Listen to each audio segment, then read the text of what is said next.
I still think that there's so much to be done still with women. And I think that there are, I mean, even after writing my chapter, I know that there are other women out there that still feel or can tap into some element of my story. And there are 30 of them in here. Maybe they don't resonate with mine, but they resonate with one of the others. And that's what's important. We all have a message. And my goal now is to help people realize you have a message. You need to get it out there, because what you're doing by giving this information to a wider audience, you're helping them, lifting them up so they can then lift up others. And then from there, it's like the appreciative inquiry.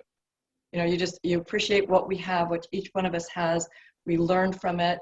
Forgiveness is probably the biggest element of it. Mm-hmm. And I think there are a lot of women out there that don't have any forgiveness in them. And for me, as soon as I got my master's thesis done, I was able to forgive my mother for the behavior. She never ever once told me that she loved me. Now, I don't ever, even before she died, I don't hold that against her anymore. But I believe it's because she was never told that from her mother. And so she did the best she could with us and what the tools that she had and her hardships and grief, you know, so I forgive her for that. And that was more healing for me. Hola, everyone. Let's start healing. I'm Adrienne Murchison, and welcome to episode 62 of the Let's Start Healing podcast. We have more in common than we think, and what we have in common can change the world. You just heard a little tidbit of a lovely guest that I have on this episode today. Laurel Joakimides is an author in the book Women Who Empower. I have interviewed several authors from Women Who Empower and other books in the Inspired Impact series of publisher Kate Butler. And the chapters in these books are all written by women who are talking about experiences they've been through, how they have overcome different journeys in their lives, and they're sharing them to inspire and to empower the reader.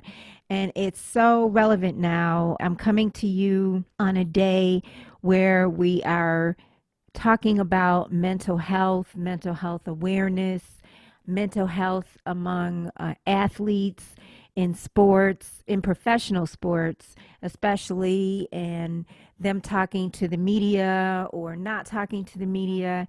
And mental health, I have such a concern that it will become a buzz phrase. You know, mental health awareness will become a buzz phrase and will be an abused phrase by some people, when there are a great number of people. All of us have to deal with our mental health, just like all of us have to deal with our physical health.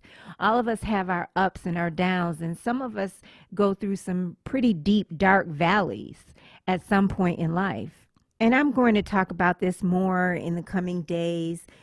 The message that I personally want to get out today about this is just that whatever anyone is going through, there are any number of paths to bring you through. And that's what Laurel talks about. As you could hear in that little segment that I shared with you, she's reminding us all that we all have a message. We all have our own personal journey that we experience that someone else can benefit from. And so she's going to talk about something that she discovered on her own journey, something that she discovered that she's come to teach, and a tool that she's come to use professionally. And it's something that she discovered when she was actually in graduate school at the age of 40 in the 90s. She's now a woman of a certain age, and so beautiful. She lives in Arizona. What she shares is one avenue that will resonate, as you'll see in the conversation when we're talking. It was resonating for me on so many different levels, on a spiritual level, on a corporate level, because she's talking about, in part, how we can deal with our personal issues in the corporate world. And Laurel's chapter in Women Who Empower is titled If I Only Had a Brain. And when she shares her journey, she'll talk about how there was a time in her life when she really didn't have a high opinion of herself and how she came through that. And something else that she mentions in our conversation that is just so powerful is even where she is in her life now, where she's accomplished so much. I mean, she could just be kicking back and enjoying retirement. But Laurel's mindset is, I have so much more to do. And I so relate to that. My mom was like that, and I have a number of women that I am close to who are the same way. But we start out talking about spirituality. So before we get started, I want to remind you that you can listen to Let's Start Healing on traditional podcast platforms. That's Apple, Spotify, iHeartRadio, and our podcast YouTube channel. And of course, you can find us on social media. So let's meet her. Let's get started. And let's start healing. Welcome, Laurel. Thank you for having me. I so appreciate it. In your day-to-day life, how would you describe your relationship with your higher power? Is your higher power God, Jesus? People have different names, but I feel it's all love, whatever name. God is Connection. is it for me, and I guess I've always been connected to God, but there was a time in my life when I was separated from it, from spirituality, and I was broken one day, and it was right before, I guess right around the time Princess Diana, and I'm just looking at trying to figure out Sure. where history was, where I was, Mm-hmm. and I was absolutely broken. My husband and I had started a mission in the community that we lived in California. And I didn't like the vicar that the bishop had put in place there. I just didn't care for the man. So I was broken, and I thought, let me just go back to the church. And I thought, no, I can't be here with him. And so the next Sunday, I thought, I'm going over to the Catholic church because I grew up a Roman Catholic. Mm-hmm. And I got lost and ended up at a Bible-based church. I had heard of it before, but I just basically ended up on the doorstep. When I walked into it, it was all different because I'm used to Catholic, stained glass windows and formality. And they had like the bouncing ball on the screen, the band on the stage, no prayer books, no kneelers, nothing like that. And I thought I'm in the wrong place. But the pastor got up and started talking, and I thought, okay, it's Overcoming Pain from Your Past, and it was a series that he was going to do. And I thought, oh, this is interesting. I'll stay for it. And I felt like I was the only person in the room, and daggers were going into my heart, and it was God speaking through this pastor directly to me. And I was crying my eyes out this whole time, and thank goodness it was like in a big room where it was dark, not too dark, but the lights were high. And I went back and back and back, and every single Sunday it was the same thing. And I thought, this is embarrassing. Chip, you need to speak to somebody else, because I was embarrassed. I thought everybody in the room knew he was talking to me. I thought that, I cried. And that's when I got connected, and then I got immersed in baptism. I went through the immersion process there, and have just every morning. I mean, I have devotionals. I go through my Bible every day. When I'm really lost and broken, I am literally down on there have been a couple of years ago, in the middle of the night, I was literally down on my knees wailing and said, I can't do this. I can't do it. I have to have your help. And I kid you not, the next day I was driving in the car, And I get a phone call and it's like, hi, Laurel, this is so-and-so from such and such a place. And we are have agreed to, it's all been agreed, or not agreed, but authorized that this, and this is going to take place. And will you be available to, yada, yada, yada. Yeah. And I just bawled my eyes out in the car, and I just, yes, I'll be right there. Thank you. But I've had other things, that have happened. I've actually, I was embarrassed a long time ago about it, but I'm not at all anymore.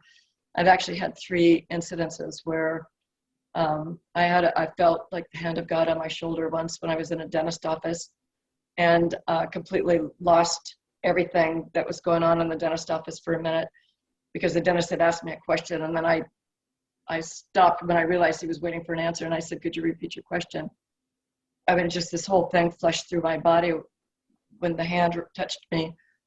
And then I had a dream once where I have a special needs grandson that we thought wasn't going to make it to his first birthday. Mm-hmm. And I had a dream, and I can't describe the dream, but it scared me to death. It scared me to death. And in the dream it was, don't be afraid. I'm here to tell you that James is going to be okay. And I woke up and I was drenched, and my heart was like this, and I thought, this must be the angel. And he is indeed okay, my grandson. And then another time, I felt God's arm around me, and I was in a hotel, and I thought, who got into my room, got into my room, and then it was the same thing. I was just like, don't be afraid. And then I went right to sleep. Oh my. So, yeah, because I was going through, I cried myself to sleep, and I spend an hour a day with him, and he rules my life. So I depend on him for everything. So it's God for me. That's beautiful. Thank you for that. Do you see yourself as a seeker or a healer? I guess I would say I'm a healer. I don't think I'll ever go to seminary. I know that my life purpose is to help God build his kingdom. And I think I need to do that through teaching. And years ago when I go through the Bible, I say, Lord, just show me what I'm supposed to do. I don't know where I'm supposed to go. And every time I opened up the Bible, just kind of open it up, it would lead me to teaching. And I thought, okay, I guess that's what I'm supposed to do. And just everything that I do is to lift up others and bring them, hopefully in some way, shape, or form, bring them to Jesus. Yeah, that's so amazing. One of the things about doing this podcast is it's just so something to me how everything is so similar when it's coming from love. So like our paths may not be identical, but there's so many similarities. There's 2 high prayers that are in this book I study, A Course in Miracles. And one of them starts out, I'm only here to be truly helpful. It's a very short prayer. The next line is, I'm here to represent him who sent me. Yes. No, and it's exactly what you're saying. And then another very short prayer is what you just said. It's almost the exact words you just said is, show me where to go, show me what to do, show me what to say and to whom. And it's exactly what you just said about your teaching. Yeah, I am just so grateful that I was broken back in 97, because I don't think I would not be here. I don't, maybe I would be, I don't know, but I am just so dependent on the Lord every single day. And as soon as I'm done with my morning devotions, I'm all lit up. I think of your field as introspection and interpersonal communication. Yes, it started off, I was in the communication studies department, and I was going after conflict management in an organization because conflict, it was so destructive in the organization, and we were losing a ton of money for it. I kept getting put into areas of troubleshooting and working with individuals on that. I started with that, but with Dennis's question and with that paper, I thought it's more about thinking than it is. And I didn't like the research that I was reading in the business world and the business community on conflict in organizations. partly Mhm. because I had already been in the workplace for about 20 years. I had started off basically as a receptionist and worked my way up into a general manager of a startup, and built that company from ground up with the president. So I knew a lot about working with conflict, and everybody used to come to me when they had their gripe. I don't know why, but they did. So I thought, I can make some money with this. So when I started off with that paper, I had an axe to grind. I thought, I need to go out and make a lot of money, and this is what it's going to be. But from that paper, I thought, think about it. I don't like what's going on here. Let me look at interpersonal communication. So I got into that class, and I looked at intercultural communication. Then I looked at nonverbal communication, and I just started women in communication. So I looked at all of that, and then I went into the history of consciousness. And I thought, there's a process here. And I had such a distant, difficult relationship with my oldest daughter, my oldest biological daughter. I thought, I'm just going to explore this using this model and see what I can do. It's called circular questioning, and it came out of Italy, out of the psychology department. I interviewed everybody in my family, not the daughter that I was focusing on, my conflict with her. And I had the same type of conflict with my mom, but I didn't even think about that. I was more interested in my relationship with my daughter. And I'm looking in the mirror that one night and just collapsed. And that was when I discovered double bind. Just everything bubbled up, and I thought, this is the heart of my conflict. It's the heart of my family conflict. It's what happened in my childhood. I now understand. I wasn't deep into my childhood because I didn't remember that much of it. But I thought, and it's at the heart of most of the conflict that's in organizations, because we get into battles and we start a conversation, and one thing can trigger it. Or if this conflict starts at all, then we start spiraling and we jump levels and we get off track and we never get the issue resolved, blow up. So much conflict, people quit, they retire, they just out. So I thought, okay, I need to get at the root, and I found the root. And I thought, now let's talk about double bind, because the research, and once I discovered that the research had stopped on it, and then I thought, okay, what I need to do is expand this, because this is critical, and it can open up a whole new avenue for research and development in conflict in organizations. Right. And so what you talk about in your chapter, and I think all of us have a tendency to do, is we find that sometimes we can become like our parents. We start projecting what took place with us growing up. You experienced some things growing up that I think so many, especially women, but it could easily be boys and men too. Yes. Where we have a low self-esteem. And many people have a low self-esteem because they weren't told they were good enough, or they were told they were less than. And so you write about how you grew up with that mindset that you weren't good enough, that you weren't smart enough. Yes. Yeah. And hiding was the best strategy for me to not get in trouble. My brother I didn't know this about my brother either. When he was older, he's a Vietnam veteran, and he's deceased now, but became a recluse when he was an alcohol and substance abuser when he got back home. And that developed over time. But he became a recluse, and nobody heard from him for over 20 years. And then a couple of things happened, and then we got reconnected again. About 2005, he had a massive aortic aneurysm that actually killed him, but they got him back to life again. And then he was in recovery. And then during the recovery, I had found out where he was. He was in the Veterans Administration rehab. And I went there, and he was still kind of coming out of the drugs, not the substance drugs, because he had been dry for a number of years, the medical drugs. He moved to Oregon because that's where my husband and I were living at the time. So he moved up there, and then we became close again, like we were at childhood. But he shared a number of things that happened in our childhood that I had no clue about. But I had explained to him right after I graduated with my master's thesis, I explained to him how to get out of a conflict that he was in with work. And I used the double bind scenario. And I explained it to him. I said, if this happens when you get into a conflict with your boss or anybody in the organization, this is likely to happen. Somebody's going to jump a level and start arguing something else, and you're going to go up here and they're going to go, it's going to go like this. You'll never get anywhere. He says, but reel them back in, reel them back down to the main issue and acknowledge, this is a great thing for you to do.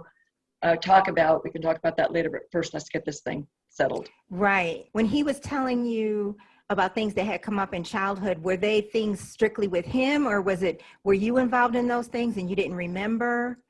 I didn't remember them. My mother and father were divorced by the time before I went into kindergarten. So I guess it was right around the time when my sister was in the first grade and my brother was in kindergarten. We all had the same teachers. It was a small school. Mm-hmm. So I was the third one to go into the first grade with Mrs. McKenzie. And by then, my brother had always gotten into trouble. So he shared with me that my mother and father, his bedroom was right up against the kitchen. And he said that mom and dad were always arguing. And I don't remember any of this at all, but apparently my dad was aggressive. And my brother would be, run out and scream, don't hit her, hit me, don't hurt her, don't hurt mama, hit me. And, he'd be crying his eyes out. Well, now he told me that when he moved to Oregon. So he was just crying and sobbing and sobbing and sobbing and just getting all this emotion and this stuff up. And so he shared with me a double bind situation when we were children, and that really had troubled him. And I said, that's an absolute double bind situation with mom. And I said, I just wasn't aware of it then. And when you say that what you just brought up, meaning that that's an example of an experience from childhood that he might project in a situation in his current life at the time. You start mistrusting people. Right. You don't know how to communicate with people. Right. If you'd like, I can share the example. It's just a perfect example. Absolutely. When my mom and dad were divorced, I don't know how old we were, but my dad gave the three of us each $20 for Christmas. That was a ton of money. It was a ton of money. And my brother was all excited. He's just like, oh, I'm going to buy this, I'm going to buy that, I'm going to do this and do that. And then my mom said to him, now I don't remember any of this, it's all from my brother. He said, Mom said, you are so selfish. You need to you should be spending your money that your dad gave you for your sisters for Christmas gifts. You shouldn't be spending it on yourself. And so he thought, okay. So in order to please my mom, he went out and he bought the game of life. I don't know if that game is still around. I used to really enjoy that game. Yeah, I loved the game. I know. So he gave it. He wrapped it up. He was all proud. He wrapped it up.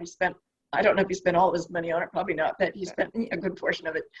And he wrapped it up. And Pam and I were so excited to do this. And my mom basically said, how could you be so selfish to think of yourself and buy that game because it's really for you, not for your sisters?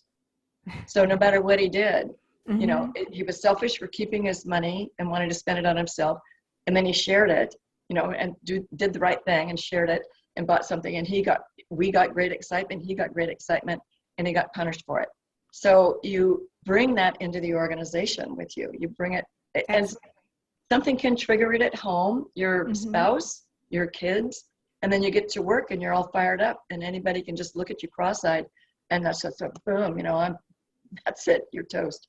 So yeah, it's so funny because I was having a conversation with a family member that I talk to all the time, and I was saying that I think the two biggest problems, in our world is greed, which is, I don't mean capitalism when I say that, but I just mean, that so much sprouts from that.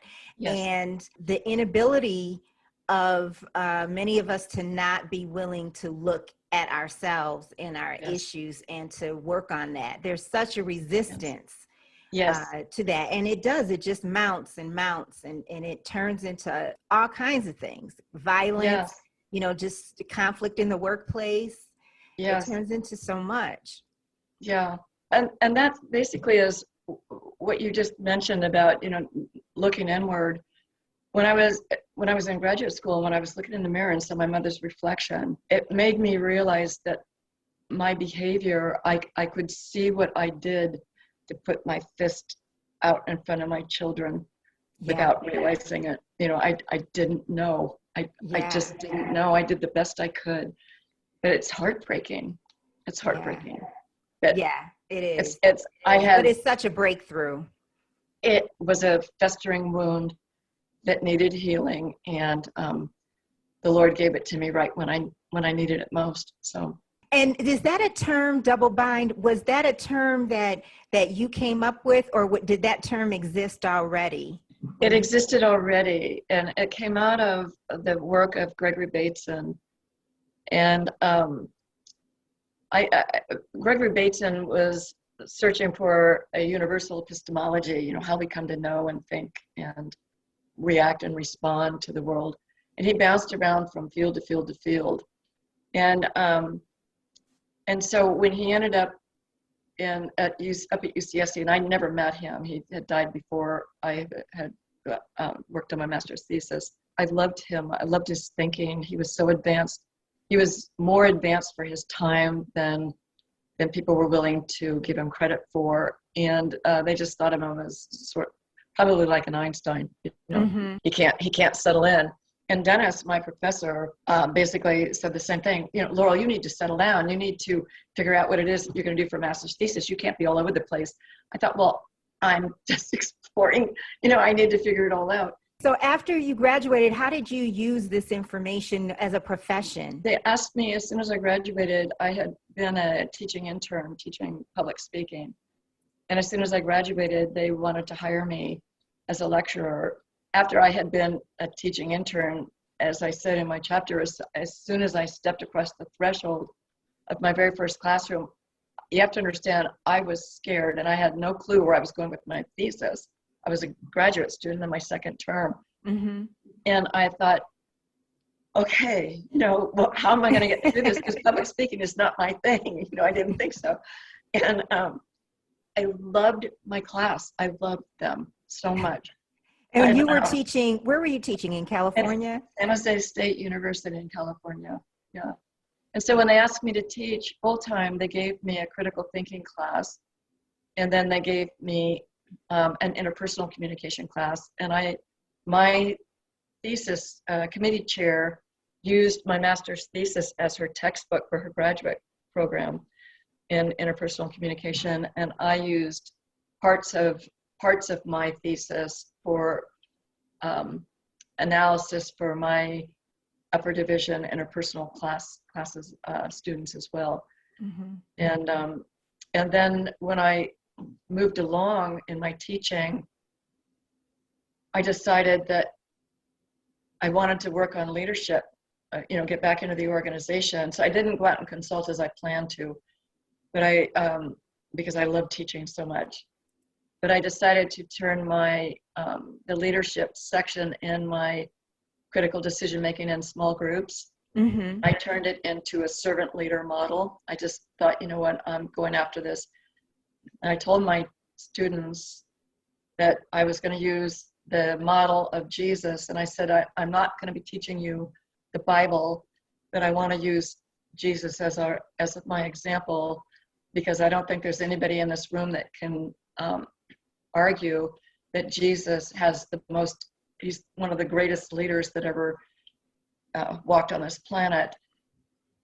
And because he's got the greatest following, and it continues. Right. In an age of influencers, he's the greatest influencer. Yes. And the students thought, well, I'm not going to be any servant leader. How did you use Jesus as, what are some of the things you brought up for them? Just, and I think it's still prevalent today, the command and control style of leadership, where the leader plans and dictates what's going to happen, and then the rest of us are kind of clawing our way up the ladder to trying to get to the top and competing and squashing the people below us, just fighting to get to the top. With a servant leader model, I use the model of a pyramid, and Blanchard and Heibel came up with this model years ago, and I can't recall what the name of the book is, but But if you think of a pyramid like this, and the leader is right up here on top, Mm-hmm. and the leader plans the strategy, sets the pace or the tone, and then everybody else comes down here and they work the strategy, and then your customers are down here on the bottom. And so as you're clawing your way up to get to the leadership position in this competitive role, you're competing and you're not helping and you're not really serving your people. And that model, is this the servant leader model or a different? Servant leader model. Okay. Yeah. Well, this is a regular model when you look at it. If you look at organizations charts, they probably changed a little bit today. But I understand. Yeah. So then what you do with the servant leader model is the leader still is up here at the top of this pyramid, and he or she sets the direction and then pivots. So now the leader is down Inverted. here. And then what are your needs? What do you need in order to serve our customers? Mm-hmm. And so they're going to rise to the top. They're going to rise to the top of the pyramid. I mean, rise up as leaders because they're serving, getting everybody else. Yes. What are your needs? And I modeled that behavior with my students, and I was doing it naturally when I started teaching. But then when I did this model with them, I was explaining to them that's how it is.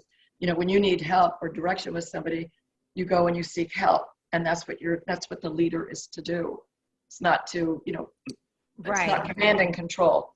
And oftentimes in the organization, leaders will say, go out and for a model, for example, of creating something artistic, go out and develop this poster that we need for this trade show, and do your creative self. Be your creative self and come up with something brilliant. And then when the artist comes back and says, I have this beautiful graphic, well, you didn't do what I wanted you to do. Right. You didn't put a Porsche in it. Right. Why isn't there a Porsche in it? So, and then they say, well, I can't do work for you because you're not letting me do my job and I'm not doing it right. This reminds me so much of two things. One, I'm so sorry I can't think of the name of it, but I have a friend in corporate America who has a training model that is similar to what you're describing. He bases it on getting to know what the needs are of the other person, getting to know, even about them, just even outside of their professional self, just what can you learn about them that they like? In doing that helps you to engage more, and the person naturally will be interested in what your needs are. Another thing that has been coming up for me with this is nonviolent communication. Yeah. And are you familiar with nonviolent communication? Yes, and a little bit. The person that, one person that I know of, I don't think he's living anymore, is Marshall Rosenberg, has a book. It's just using words to talk to people to get at what their needs are, like what you're describing. And even if you're not saying the word, it's that they have a need for, like maybe right now I might say, do you have a need for space? Or do you have a need for me to listen? Or, something like that. And that may not be your need, but if it is, then that opens you up. But even if it's not, it can help you to shift a little because I'm inquiring, I'm trying to engage. Yeah. And so it's so interesting. It's just about connection and communication. We did workshops. We did an appreciative inquiry training for Dominican Hospital in Santa Cruz. And we trained over, I think, 70 senior executives and lab technicians and a bunch of managers and supervisors. And that's the same thing. You find out what the needs of the people are, where their strengths are, and then attach them or help them gravitate toward the area in which they're going to excel and light up. You don't want to put them in something that's going to be a grind for them all day. For me, I want to jump out of bed and delight in going to work every day. Mm-hmm. And what can I do to make somebody's life a little bit better and help them realize that they're important and they can indeed make somebody else's life better. So it's like pay it forward. I'm real big on that. even though I'm as old as I am, I still have so much to contribute and such a desire to lift up others that are in pain and Yes. think there's not a future for them or they have no direction. And I started doing that years ago before we moved to Tucson with the Genesis group and strategic futuring with And Cam. strategic futuring, would you say that that's a real deep dive into being invested in planning out what you want to do in life? Yes, because oftentimes our goal with strategic futuring is to reach individuals that are going through serious change. So my brother, for example, would have been one person. I tried to hook him in, but he would have no part of it. He goes, I'm not doing that with you. That's how brothers are. Yeah, I know. But veterans in particular that are trying to get back into civil service, it's difficult for them because they don't really see their future. They've lost their people basically. No, and I don't mean that for death certainly, but they're no longer, they're not connected like they were. Or people going through divorce or just separation, or widows, or anybody that's in pain and doesn't feel like they have they don't know how to get feel there. good enough. Yeah, they don't feel good enough. So it is a deep dive. So we look at where we are. We start off with the 4 approaches, like where you are right now and how you respond, your typical response to reality. What percentage of your time is spent reacting to in these 4 categories. And then from there we look at a timeline and look at strengths and weaknesses, and then we look at values, and then we start just connecting the pieces, and then looking at having them go out and do a vision of where they see themselves in 15 years, and then make that be as they have to plan a day 15 years out of what life looks like. And then we start figuring out their goals. How do they think that they can achieve that? And then you go back to your strengths, weaknesses. You look at your values, and make sure that everything is working together. And then all of a sudden these pieces fall out.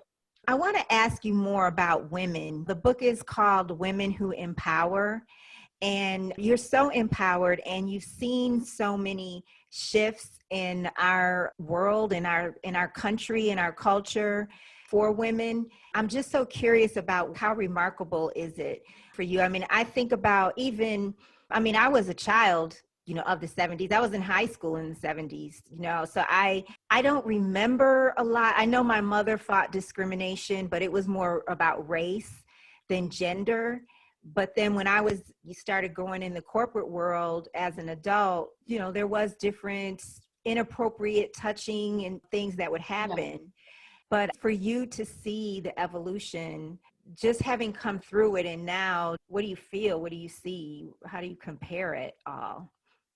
I think it's great, actually, that women don't have to go through what we went through, growing up. I look at my granddaughters right now that are, one of them is 20 already, and she doesn't have to face that, but she's still faced with a lot of issues. And as are most of us, we still have issues. But I still think that there's so much to be done still with women. And I think that there are, even after writing my chapter, I know that there are other women out there that still feel or can tap into some element of my story. And there are 30 of them in here. Maybe they don't resonate with mine, but they resonate with one of the others. And that's what's important. We all have a message. And my goal now is to help people realize